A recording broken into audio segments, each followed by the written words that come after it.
Everyone, so today we are going to discuss about three topics, that is application program interface, wireless and mobile infrastructure, and messaging and collaboration technology. So let's start with application program interface. कि application program interface होता क्या है? Application program interface API is the boundary where two separate systems meet. कि एक ऐसी boundary जहां पे दो अलग सिस्टम जो एक दूसरे से अलग हैं वो मिलते हैं, उसी को हम क्या बोलते हैं? Application program interface. एक ऐसी बाउंड्री जो प्रोवाइड करती है कि दो सिस्टम एक दूसरे के साथ कम्युनिकेट कर सकें, दो सेपरेट प्रोग्राम एक दूसरे के साथ मीट कर सके, कम्युनिकेट कर सकें, उसी को हम क्या बोलते हैं? Application program interface. सो एप्लीकेशन प्रोग्राम इंटरफेस हमारा क्या हुआ कि the interface provide a standard way for the software website and enables them to interact with each other without the need of any specialized program. कि बिना किसी special programme के, extensive programme के, जो अलाउ करता है एक सॉफ्टवेयर को और दूसरे सॉफ्टवेयर को कि वो एक दूसरे के साथ कम्युनिकेट कर सके, मीट कर सके, वो हमारा क्या है? API, application program interface. सो एप्लीकेशन प्रोग्राम इंटरफेस क्या हुआ? जो हमारे दो सॉफ्टवेयर को, दो वेबसाइट्स को ये एनेबल करता है कि वो एक दूसरे के साथ इंटरेक्ट कर सके, कम्युनिकेट कर सके, मीट कर सके, वही हमारा क्या होता है? Application program interface. The function of API is to allow to the programmers और applications to communicate with each other without the need of special tool.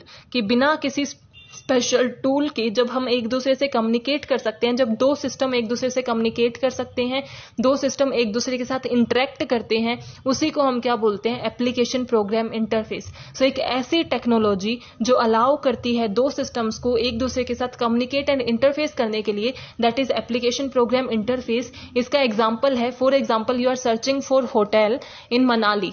सो आप क्या कर रहे हो? आप अपने घर पे बैठ के मनाली में होटल की सर्चिंग कर रहे हो कि अगर आपको 3 दिन बाद जाना है और 5 दिन के लिए रुकना है तो वहां पे कोई ऐसा होटल रूम अवेलेबल है आपकी अफोर्डेबिलिटी के अकॉर्डिंग, सो दैट आप उसको बुक कर सको. सो वो आपको ये पता लग जाता है, आप साइट पे चेक करते हो कि कौन कौन से अवेलेबल हैं, देन आप उसकी कॉस्ट आइडेंटिफाई कर लेते हो और बुक कर देते हो. सो वो जो बुकिंग हुई है, यानी कि जो आपके दो सिस्टम, एक तो आपका खुद का सिस्टम और एक जो होटल का सिस्टम है, उनके बीच में जो आपको इंटरफेस प्रोवाइड कराया है कि आपने अपने घर से वहां पे बुक कर दिया है अपना hotel room, that is because of application program interface. जो कम्युनिकेशन आपके बीच में, दो सिस्टम्स के बीच में हुई है, वो किसने एनेबल की है? एप्लीकेशन प्रोग्राम इंटरफेस ने. सो एडवांटेजेस क्या है एप्लीकेशन प्रोग्राम इंटरफेस की? First is enable business to reach new customers. कि ये हेल्प करता है एक बिजनेस को कि अपने कस्टमर्स को इंक्रीज कर सके, पुराने जो कस्टमर्स हैं, एग्जिस्टिंग जो कस्टमर्स हैं, उन्हें रिटेन कर सके, एज वेल एज जो न्यू कस्टमर्स हैं उन्हें इंक्रीज किया जा सके, नए कस्टमर्स को अट्रैक्ट करे. बिकॉज आप क्या कर सकते हो? इंटरफेस प्रोवाइड करते हो, इसका मतलब आप ज्यादा से ज्यादा जो कस्टमर्स हैं उनसे कन्वीनियंटली कनेक्ट हो सकते हो, जो आपके अट्रैक्टिव कस्टमर्स को लेके आते हैं. Then enlarge the market share. Automatically अगर आपकी मार्केट शेयर ऑटोमेटिकली इंक्रीज होगा, अगर आपके कस्टमर्स इंक्रीज हो रहे हैं तो आपका मार्केट शेयर इंक्रीज होगा. अगर आपकी फैसिलिटीज अच्छी होंगी तो उनका पॉजिटिव वर्ड ऑफ माउथ होगा, इससे भी आपका मार्केट शेयर इंक्रीज होगा. Then it promote innovation as people find solution to challenging problem. कि ये इनोवेशन को भी प्रमोट करता है, क्योंकि एक ऐसा सॉफ्टवेयर है, एक ऐसा सिस्टम है जो क्या करता है? अलाउ करता है कि जो दो सेपरेट सिस्टम या प्रोग्राम है वो आपस में कम्युनिकेट कर सके. सो ये एक इनोवेशन को क्या कर रहा है? प्रमोट कर रहा है कि न्यू कन्वीनियंट चीजें लेके आना, ताकि हमारे जो यूजर हैं वो फ्लेक्सिबली एंड कन्वीनियंटली वर्क कर सके. It help in improving efficiency and effectivity. जो हमारे बिजनेस हैं उनकी एफिशिएंसी भी इंक्रीज करता है एंड इफेक्टिविटी भी इंक्रीज करता है, बिकॉज वो इजीली कस्टमर्स के साथ डील कर सकते हैं, पब्लिक के साथ डील कर सकते हैं, उन्हें फिजिकली प्रेजेंट होने की जरूरत नहीं होती, ऑनलाइन वो डील कर सकते हैं, जिसकी वजह से उनकी एफिशिएंसी यानी कि कॉस्ट भी कम आती है एंड अपने ऑर्गेनाइजेशनल गोल को भी वो अचीव कर पाते हैं by increasing their market share and profit. Help developers to develop new apps. कि नए नए एप्स को डेवलप करने के लिए डेवलपर्स की हेल्प करता है, बिकॉज वो क्या कर सकते हैं? साइट से इन्फॉर्मेशन अगर आप गेन कर रहे हो, फॉर एग्जांपल अगर आपको न्यू ऐप बनानी है लेकिन उसके रिगार्डिंग आपको इन्फॉर्मेशन चाहिए कि हम ऐप कैसे क्रिएट करते हैं, ये सब इन्फॉर्मेशन आप with the help of API ले सकते हो. आप किसी दूसरे सिस्टम से इन्फॉर्मेशन गेन कर सकते हो और वो कनेक्टिविटी आपको कौन प्रोवाइड कर रहा है? API प्रोवाइड कर रहा है. So how API works. कि हमारा जो यूजर है उस वो वेब ब्राउजर पे कुछ सर्च करता है, उसने रिक्वेस्ट डाली, इंटरनेट वेब ब्राउजर विदाउट हम इंटरनेट यूज नहीं कर सकते, इंटरनेट की कनेक्टिविटी के साथ हमने रिक्वेस्ट डाली। अब जो रिक्वेस्ट हमने डाली है, एपीआई क्या करता है, एनेबल करता है कि वो जो वेब ब्राउजर है वो वेब सर्वर से कनेक्ट हो पाए, उनके बीच में कनेक्टिविटी प्रोवाइड कराता है। एंड जो वेब ब्राउजर है उसकी जो रिक्वेस्ट है वो वेब सर्वर के पास पहुंच जाती है, और वेब सर्वर अपने पास जितनी भी इंफॉर्मेशन या डाटा है उसके बेस पे रिस्पॉन्स प्रोवाइड करता है। सो ये कनेक्टिविटी किसने प्रोवाइड कराई, एपीआई ने हमें प्रोवाइड कराई। Now the second topic is wireless and mobile infrastructure. आज के टाइम पे हम वायरलेस जो टेक्नोलॉजी है उसका यूज ज्यादा करते हैं in comparison to wire technology.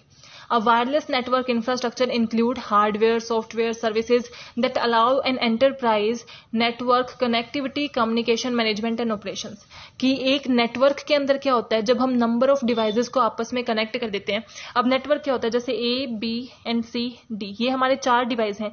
जब ये चारों डिवाइस आपस में कनेक्ट हो जाते हैं वही हमारा क्या होता है, नेटवर्क। यानी कि अब ये एक दूसरे के साथ इंफॉर्मेशन शेयर कर सकते हैं, रिसीव कर सकते हैं, स्टोर कर सकते हैं। सो ये हमारा क्या हो गया, कनेक्ट हो गया, एक नेटवर्क बन गया। ये नेटवर्क हमने किसकी हेल्प से बनाया, वायर्स की हेल्प से हमने इन्हें कनेक्ट कर दिया। जब हम विदाउट वायर्स इन्हें कनेक्ट करते हैं, यानी कि ये कनेक्ट तो है, एक दूसरे के साथ रिसोर्सेज शेयर कर सकते हैं, इंफॉर्मेशन शेयर कर सकते हैं, रिलायबिलिटी हो सकती है, but without wires that is known as wireless and mobile infrastructure. यानी कि बिना वायर के जब आप कनेक्टिविटी प्रोवाइड करते हो ताकि वो एक दूसरे के साथ कम्युनिकेट कर सके, मैनेज कर सके, उसी को हम क्या बोलते हैं, वायरलेस टेक्नोलॉजी। और उसके लिए जो जो सर्विसेज, जो जो सॉफ्टवेयर एंड हार्डवेयर हमें रिक्वायर हैं कि हम उनके अंदर एक वायरलेस कनेक्टिविटी एनेबल कर सकें, उसको हम बोलते हैं wireless infrastructure. Wireless infrastructure include all those tangible and intangible components that are required for a network connectivity।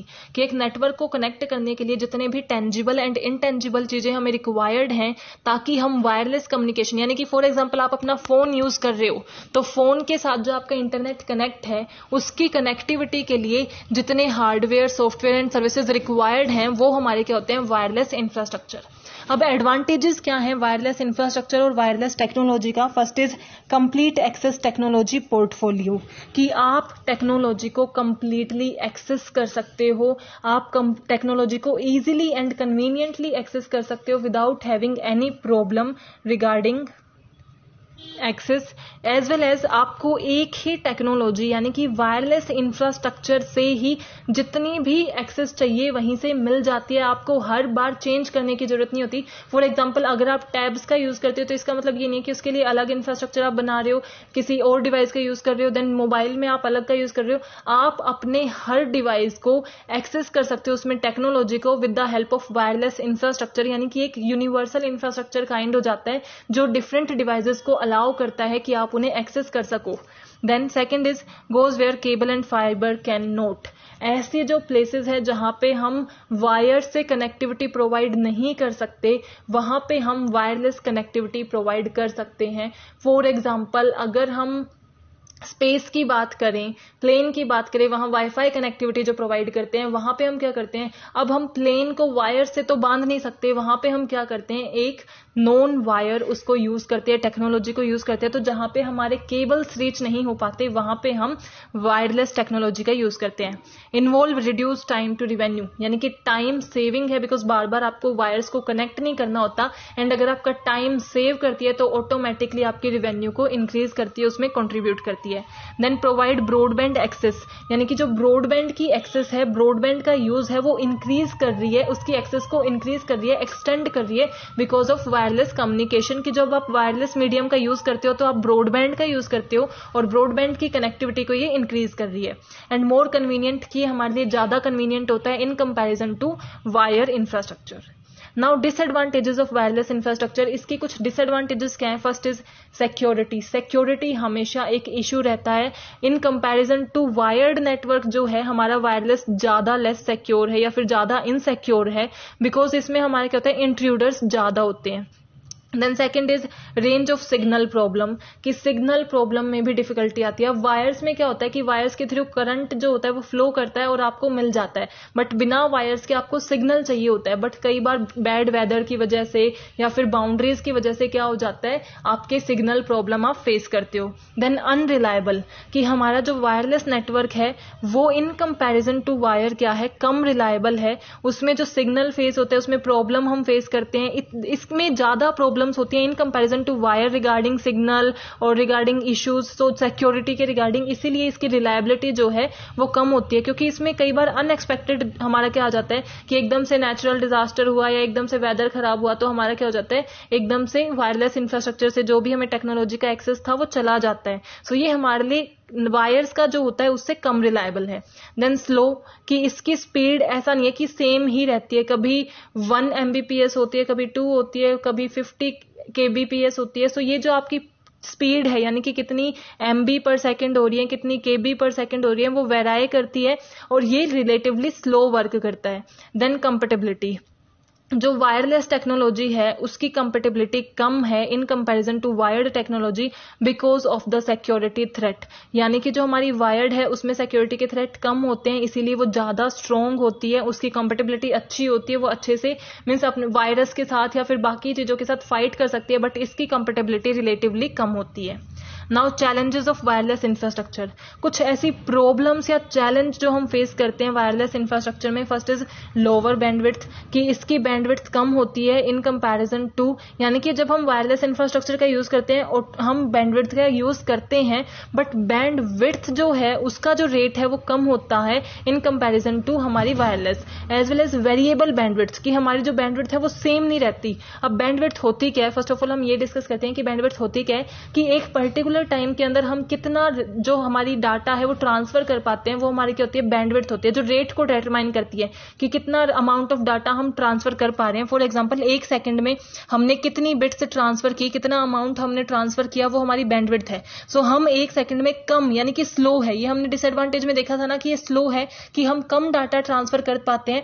As well as हमारी वेरिएबल बैंडविड्थ है, कि हम जो कर रहे थे, अब कभी तो हमारी 1 MB होती है कि एक बिट हमने ट्रांसफर कर दी, कभी होती है हमने 10 बिट ट्रांसफर कर दी, कभी होती है हमने 5 की, कभी हमारी उससे भी कम हो जाती है। सो हमारी जो बैंडविड्थ है वो वेराई करती है, डायनामिक है, सेम नहीं रहती है, और वो डिपेंड करता है ज्योग्राफिकल लोकेशंस पे। अगर आप एक ऐसी लोकेशन पे हो जहां पे आपके जो एंटीनाज होते हैं या जो सिग्नल है वो बहुत पास है, तो आपकी बैंडविड्थ हाई होगी। जैसे ही आप उससे दूर जाते जाओगे आपकी बैंडविड्थ कम होती जाएगी। अगर आप हिली एरियाज पे चले जाओगे तो वहां बैंडविड्थ और कम होगी। देन हायर एरर रेट, क्योंकि इसमें सिक्योरिटी प्रॉब्लम्स ज़्यादा होती हैं, प्राइवेसी इशू ज़्यादा होते हैं, इसीलिए इसमें एरर रेट ज़्यादा होता है। Increase in the security concern, security concern इसमें ज़्यादा है, यानी कि हमारा जो डाटा है वो कम्प्लीटली सिक्योर नहीं होता। जितने भी साइबर थेफ्ट हैं वो सब इस पर अप्लाई होते हैं, जैसे फिशिंग है, डिनायल ऑफ सर्विसेज है, डिस्ट्रीब्यूटेड डिनायल ऑफ सर्विसेज है, स्पूफिंग है, ये सारी चीज़ें परफॉर्म की जाती हैं, हैकिंग है, क्रैकिंग है, जो इसको लेस सिक्योर बनाती हैं। देन डायनामिकली चेंजिंग नेटवर्क, कि जो हमारा नेटवर्क है वो डायनामिकली चेंज होता है। इसका मतलब क्या है कि जैसे फिलहाल आपके वाईफाई में 5 लोग कनेक्टेड हैं, बट इजीली नेक्स्ट पर्सन भी कनेक्ट कर सकता है और कोई भी कनेक्ट कर सकता है। जैसे ही उन्हें पासवर्ड मिल जाता है, ऑथेंटिकेशन मिल जाती है, वो कनेक्ट कर सकते हैं। सो आपका नेटवर्क जो है वो डायनामिकली चेंज होता रहता है। आपने वाईफाई बंद कर दिया तो आप उस नेटवर्क से आउट हो जाओगे, किसी और ने ऑन कर दिया तो वो इन हो जाएंगे। सो हमारा नेटवर्क जो है वो डायनामिकली चेंज होता रहता है। देन लोस्ट कनेक्शन, कई बार एकदम से क्या होता है कि बारिश आ गई, वेदर कंडीशंस की वजह से हमारा जो कनेक्शन है वो कंप्लीटली लोस्ट हो जाता है या फिर बहुत स्लो हो जाता है, बहुत लो कनेक्शन हमारा हो जाता है। एंड लिमिटेड पावर, कि उसकी कैपेसिटी भी लिमिटेड ही है, जितना वो प्रोवाइड कर सकता है उसकी एक पर्टिकुलर कैपेसिटी होती है कि इतनी MBs ही प्रोवाइड कर सकता है, इतनी GB ही प्रोवाइड कर सकता है। सो उसकी कैपेबिलिटी एंड पावर भी लिमिटेड ही होती हैं। Now mobile infrastructure. The delivery of wireless communication is made possible by a mobile infrastructure which consists of technology, software, security measures and devices. Mobile infrastructure and हमारा जो wireless infrastructure है ये quite similar terms ही हैं, यानी कि जब हम wireless के बिना वायर्स के थ्रू कम्युनिकेट करते हैं, कनेक्टिविटी प्रोवाइड करते हैं, उसके लिए जो इंफ्रास्ट्रक्चर हमें चाहिए होता है उसी को हम मोबाइल इंफ्रास्ट्रक्चर भी बोल देते हैं, एंड उसी को हम क्या बोल देते हैं, वायरलेस इंफ्रास्ट्रक्चर भी बोल देते हैं। Mobile infrastructure support and services aim to help network operators to develop network quickly and improve customer services, यानी कि जो भी हमारा रिक्वायर्ड है सॉफ्टवेयर हार्डवेयर उनको हम अच्छे से डेवलप कर सकें, क्विकली डेवलप कर सकें, वो जो इंफ्रास्ट्रक्चर हमें प्रोवाइड करता है दैट इज मोबाइल इंफ्रास्ट्रक्चर।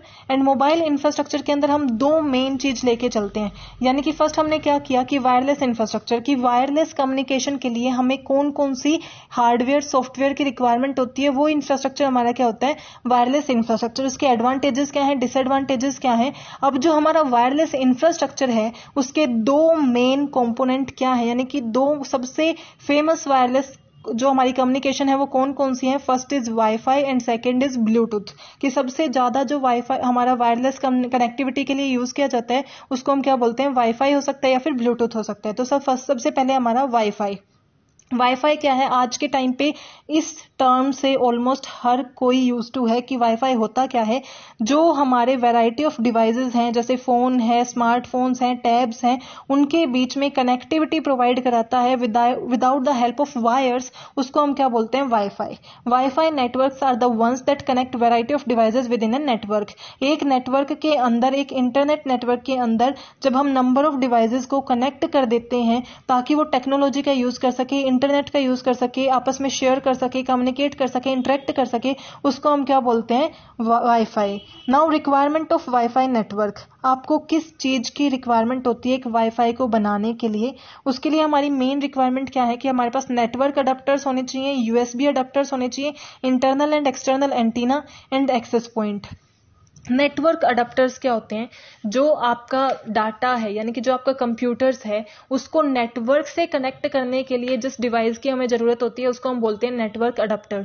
सो ये किसके बीच में इंटरफेस प्रोवाइड कराएगा? जो नेटवर्क है, फॉर एग्जांपल जो भी नेटवर्क आप यूज कर रहे हो, लैन, मैन, वैन, उसके साथ आपके कंप्यूटर को कनेक्ट करता है network adapter. Second is USB adapter. USB adapter क्या करता है? आपके कंप्यूटर को वायरलेस नेटवर्क से कनेक्ट करता है, क्योंकि मोबाइल में हम किसका यूज कर रहे हैं? वायरलेस का यूज कर रहे हैं। सो फर्स्ट ये हमारा किस चीज के लिए यूज होगा कि हमारे मेन नेटवर्क से हमारा कंप्यूटर कनेक्ट हो जाए।